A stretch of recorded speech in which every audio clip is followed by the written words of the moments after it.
Bacaan diambil dari Injil Lukas 1 ayat 57 sampai dengan 66 dan ayat 80. Inilah Injil suci menurut Lukas. Dimuliakanlah Tuhan. Pada waktu itu, genaplah bulannya bagi Elisabet untuk bersalin, dan ia pun melahirkan seorang anak laki-laki.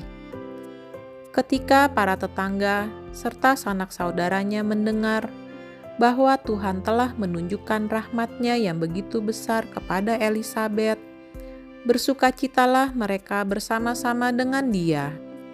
Maka datanglah mereka pada hari yang ke-8 untuk menyunatkan anak itu, dan mereka hendak menamai dia Zakaria menurut nama bapaknya. Tetapi Elisabet ibunya berkata, "Jangan, ia harus dinamai Yohanes," kata mereka kepadanya. "Tidak ada di antara sanak saudaramu yang bernama demikian." Lalu mereka memberi isyarat kepada Zakaria untuk bertanya nama apa yang hendak ia berikan kepada anaknya itu. Zakaria meminta batu tulis, lalu menuliskan kata-kata ini, "Namanya adalah Yohanes." Dan mereka pun heran semuanya. Seketika itu juga terbukalah mulut Zakaria dan terlepaslah lidahnya. Lalu ia berkata-kata dan memuji Allah. Maka ketakutanlah semua orang yang tinggal di sekitarnya, dan segala peristiwa itu menjadi buah tutur di seluruh pegunungan Yudea.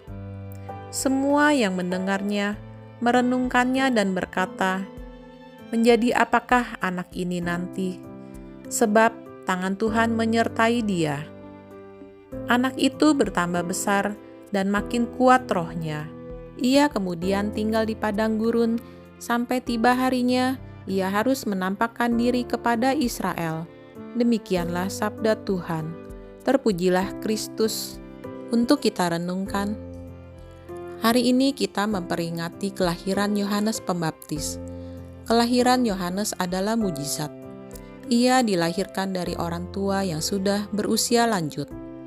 Ketika malaikat Gabriel memberitahu Maria bahwa ia akan melahirkan Yesus, ia juga memberitahu tentang kelahiran Yohanes. Dan ketika Maria mengunjungi Elisabet, Yohanes melonjak dalam kandungan ibunya saat mendengar suara Maria.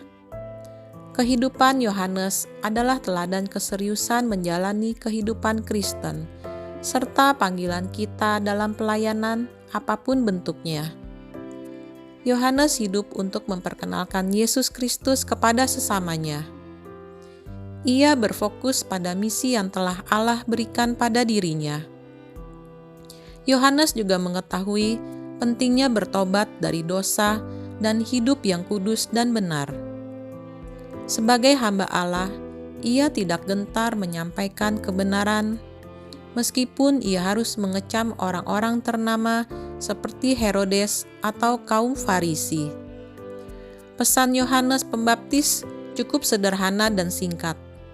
Bertobatlah, sebab kerajaan surga sudah dekat.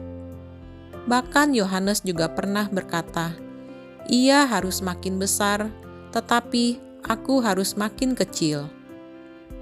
Yohanes dipercayai dengan pelayanan yang unik.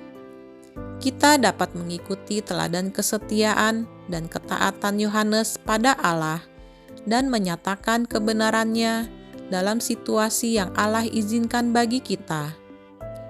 Melalui kisah Yohanes Pembaptis ini, marilah kita belajar mengikuti keteladanan Yohanes Pembaptis, pantang mundur dalam mengikuti Tuhan dalam situasi apapun, just do it. Sudahkah kita mengikuti keteladanan hidup Yohanes Pembaptis sampai saat ini? Demikianlah renungan. Tuhan Yesus memberkati kita semua.